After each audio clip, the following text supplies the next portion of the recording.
안녕하세요, 최호섭입니다. 애플스토어 여의도가 드디어 이제 문을 엽니다. 작년 말부터 IFC에 들어올 거다, 여의도에 들어올 거다, 이게 공식화됐었고요. 여러 가지 이제 준비를 거쳐서 드디어 이제 2월 26일 금요일에 오픈을 합니다. 저는 이틀 전인 이제 24일에 초대를 받아서 미리 이제 다녀올 수 있는 기회를 얻었었거든요. 그래서 이런 입장 배지도 하나 생겼네요. 갔다가 뉴스에도 나왔습니다. 그래서 뉴시스의 기사에 제 얼굴을 실어주셔가지고 신문에도 나오는 그런 또 영광도 누리기도 했네요. 자리는 이제 많은 분들이 아시는 것처럼 여의도 IFC에 있고요. 프리스비가 있던 지하 2층 그 자리는 아니고요. 지하 1층에 전혀 이제 다른 공간에 있습니다. 유니클로 쪽 에스컬레이터를 타면은 벽에 커다란 애플 로고가 이제 눈에 들어올 거고요. 그 찾는 거는 그렇게 어렵진 않습니다. 또 오랜만에 쇼핑몰 나가봐서 몰랐는데 애플스토어 맞은편에는 스타벅스 리저브도 되게 크게 들어왔더라고요. 그래서 또 새로운 애플스토어에 다녀오게 됐습니다. 제가 사실 전 세계에 꽤 많은 애플스토어를 다녀봤었거든요. 그래서 오늘은 애플스토어 많이 다녀온 입장에서 애플스토어 여의도 가이드를 한번 해볼까 합니다. 애플스토어는 사실 뭐 그 자체만으로도 할 얘기 되게 많은데 일단 또 새 스토어가 나왔으니까 그 스토어를 바탕으로 여러 가지 TMI 같은 이야기를 한번 시작해 보겠습니다. 애플스토어 여의도의 디자인은 완전히 새롭지는 않아요. 여의도는 애플스토어 2.0 디자인이라고 하죠. 그 새로운 바뀐 디자인에 아주 충실하고 기모적인 구조로 잘 갖춰져 있습니다. 저는 처음에 보고 나서 그 산호세에 있는 웨스트필드 쇼핑몰이 있거든요. 거기 안에 있는 애플스토어가 좀 먼저 떠오르더라고요. 층고가 좀 낮고요. 가운데에 딱 쭉 들어가면은 그 가운데 안쪽에 스크린을 중심으로 이제 포럼이 있고요. 거기서 이제 뭐 투데이 애플 같은 뭐 교육 행사 같은 것들이 열리고 또 그 주변으로 이제 제품을 체험할 수 있는 테이블 공간들이 쭉 배치가 됩니다. 그 다음에 양쪽 벽 그리고 약간 요 끝에까지 에비뉴라고 불리는 그 벽 공간이 있어서 그 안에 이제 액세서리들 그런 것들이 이제 전시되는 그런 공간입니다. 군더더기 없고요. 딱 굉장히 깔끔한 애플스토어 2.0 거의 레퍼런스 구조라고 할 수 있는 디자인입니다. 어떻게 보면은 좀 이 디자인이 조금 아쉽다 생각할 수도 있어요. 왜냐면은 외국에 굉장히 유명한 멋있는 애플스토어들 우리 사진으로만 많이 봤었고 또 당장 가로수길만 봐도 디자인이 굉장히 화려하고 멋지죠. 근데 여의도는 그냥 쇼핑몰의 한 칸이네 라고 생각할 수 있거든요. 근데 꼭 그렇게만 볼 건 아니고요. 이게 꽤 괜찮은 의미를 담고 있어요. 그래서 오늘 그 이야기를 시작하고요. 끝까지 이야기를 좀 들어주세요. 자, 우리나라 애플스토어 이야기를 하면서 가로수길 이야기를 안 할 수가 없죠. 가로수길은 그 통유리에 높은 층고를 살려서 실내에 나무를 그대로 가로수를 갖다 놨죠. 그러니까 가로수길이라고 해서 안에 가로수를 상징적으로 한 인테리어가 특징이잖아요. 완전히 뭐 똑같다고 비교할 건 아니지만 실내에 나무가 있는 디자인은 샌프란시스코 유니언 스퀘어에 있는 애플스토어랑 좀 비슷한 특징이죠. 샌프란시스코는 뭐 주변 환경과 경계를 없애고 또 뭐 자연 채광, 뭐 통풍 이런 자연 친화적인 부분들까지 고려해서 애플이 스토어를 이렇게 가져갈 거다라고 보여주는 거의 최고의 플래그십 스토어거든요. 그거를 가로수길 안에 뭐 최대한의 환경으로 가져왔다고 봐요. 그래서 저는 굉장히 두 스토어는 약간 뭐 형제 같은 그런 느낌이고요. 그러면서도 가로수길은 그 높은 층고를 2층으로 디자인하지 않고 1층에 탁 트인 공간으로 디자인한 거, 저는 이것도 되게 대단하다고 생각을 했었거든요. 그래서 이렇게 멋있는 애플 스토어들이 많이 있죠. 뭐 이렇게 강변에 딱 정말 거의 투명하게 비치듯이 있는 뭐 시카고 애플 스토어도 있고요. 가장 복잡한 도시 한가운데에 원형 계단을 타고 이렇게 쭉 내려가는 뉴욕 애플스토어 50번가 그런 건물들도 있고요. 또 정말 이렇게 특별한 구조의 지역 특성을 살린 스토어들이 굉장히 많이 있죠. 제가 제일 좋아하는 스토어는 사실 이제 런던 코벤트 가든에 있는 건데 여기 런던 분위기가 되게 자연스럽게 녹아있는 구조여서 저는 런던 갈 때마다 꼭 찾아보는데 그런 식으로 건물 자체가 외관이 디자인이 되는 상징성을 갖는 그런 건물들도 꽤 있죠. 그래서 이렇게 눈에 띄는 스토어들 보고 나면은 아무래도 뭐 여의도는 조금 다르게 보일 수는 있어요. 아무래도 이제 공간의 제약이 있고 뭐 외관을 꾸미는데도 한계가 있게 마련이죠. 그렇다고 해서 그냥 뭐 쇼핑몰에 입점한 상가 이렇게만 보면 재미없잖아요.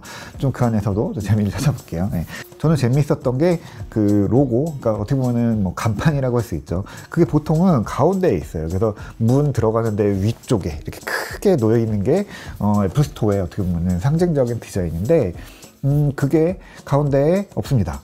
그 대신에 여의도는 이제 왼쪽에 이렇게 하얀 벽에 그 애플 로고가 크게 그려져 있거든요.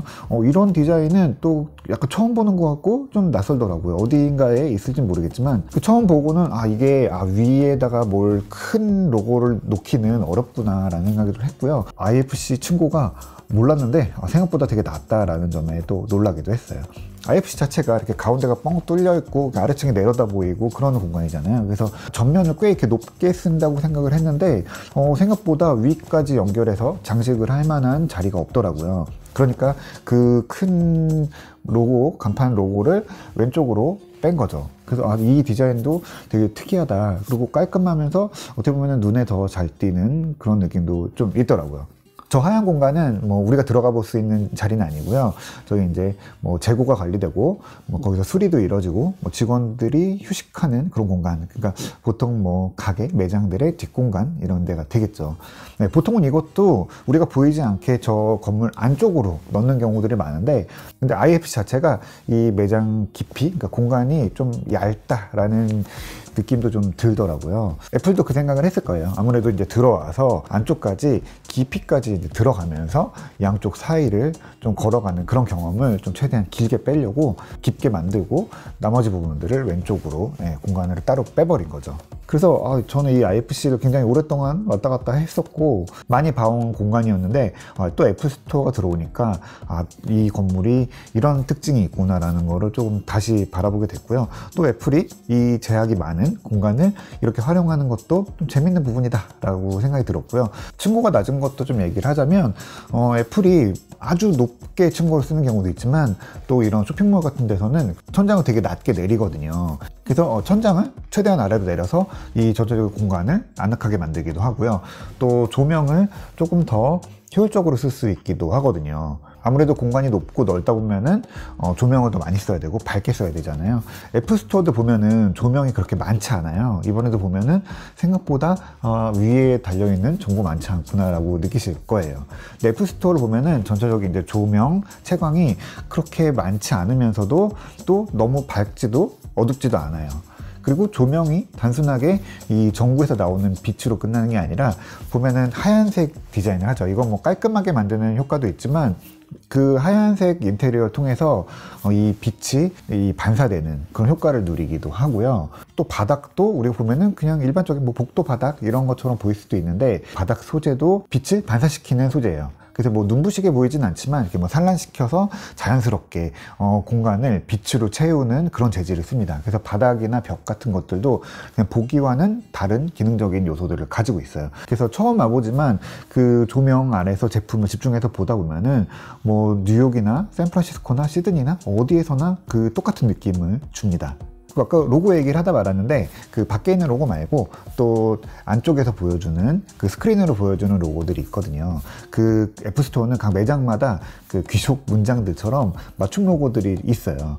그 이번에 여의도 같은 경우에는 석윤이라는 일러스트레이터가 디자인을 했대요. 저는 디자인 잘 모르는 입장이라서 그냥 이름 듣고 누군가 유명하신 분인가 라고 했는데 찾아보니까 엄청 유명한 그 책 표지 디자이너 분이시더라고요. 제가 읽었던 책도 있고 한 번쯤 서점에서 봤던 그 또 요즘에 유행하는 그 패턴의 디자인인 것 같아요. 그분이 애플 로고의 일러스트를 채우셨고요. 그 로고도 살펴보면은 이제 여의도의 고층 빌딩이랑 대로 이런 그 동적인 이미지들, 여의도를 상징하는 그런 이미지들이 잘 녹여져 있어서 좀 재밌더라고요. 그리고 한편으로는 또 가로수길도 그렇고 여의도도 그렇고 애플이 우리나라 스토어를 바라보는 관점에는 항상 그 서울의 활기찬 역동성 이런 것들이 좀 항상 중심이 되는 것 같아요. 자, 그래서 앞에서부터 좀 뜸들였던 이야기, 여의도 이렇게 쇼핑몰 안에 들어와 있는 어떻게 보면 조금 심심해 보이는 이 스토어가 생긴 의미는 어떻게 봐야 될까요? 저는 이게 좀 더 힘을 빼고 접근성을 높일 수 있는 스토어가 우리나라에도 깔리기 시작했다라는 있다라는 게 큰 의미라고 보거든요.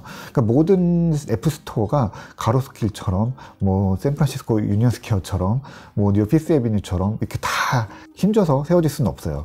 하나하나 세워질 때마다 시간이 엄청나게 걸리겠죠. 뭐 애플스토어는 분명히 애플 제품을 구입하고 경험하는 데 있어서 굉장히 특별한 공간이긴 하지만 그렇다고 뭐 거기에 가려고 뭐 관광지처럼 몇 시간을 걸려서 찾아가야 되고 뭐 그런 공간은 아니잖아요. 경험이 더 중요한 게 애플스토어인데 그렇게 멀리 접근성 떨어지는 거는 애플로서도 그렇게 달가운 이미지는 아니죠. 그래서 조금 더 쉽고 가깝게 손쉽게 닿을 수 있는 곳에 많이 이제 애플스토어가 깔려야 되는 거죠. 그래야지 구매도 쉬워지고 가장 중요한 뭐 제품 경험 그리고 뭐 서비스, 지니어스 바 같은 것들 우리도 많이 뭐 활용할 수 있어야 되는 거죠. 뭐 계속 이야기 나오는 애플 서비스 이런 것도 뭐 애플 서비스 정책이 사실 세계적으로 표준화되어 있고 뭐 매뉴얼화 되어 있다 보니까 우리나라 정서랑 좀 맞지 않는 부분들이 가끔 뭐 있기도 하죠.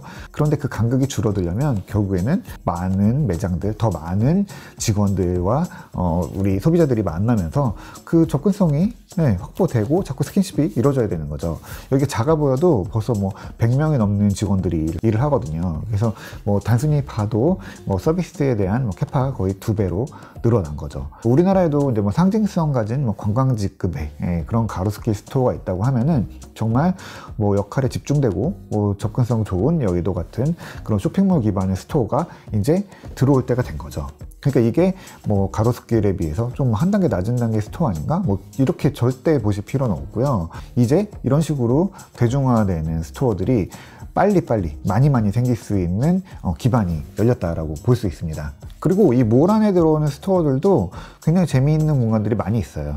제가 그 쇼핑몰에 들어와 있는 스토어 중에서 최고로 보는 거는 뉴욕 월드 트레이드 센터에 있는 스토어인데 거기 쇼핑몰 딱 들어가면은 일단 건물 크기가 어마어마하죠. 그래서 거기 딱 들어가면은 바로 이제 그 가운데 뚫린 공간으로 아래층 왼쪽에 애플스토어가 엄청 큰 게 딱 눈에 들어오거든요. 깨끗하고 하얀 그 공간에 그 개방감 뭐 이런 것들이 굉장히 인상적이었던 기억이 아직도 강하게 남아 있습니다. 우리나라 커다란 쇼핑몰들이 계속 많이 생기고 있잖아요. 그러니까 이런 쇼핑몰들에서 조금씩 더 쉽게 애플스토어들을 많이 만날 수 있는 출발점이 바로 여의도가 아닐까 싶습니다. 뭐 개인적으로 이제 애플스토어 형태에 대해서 하나 더 바라는 거는 좀 복층, 여러 층을 이제 활용하는 스토어 디자인이거든요.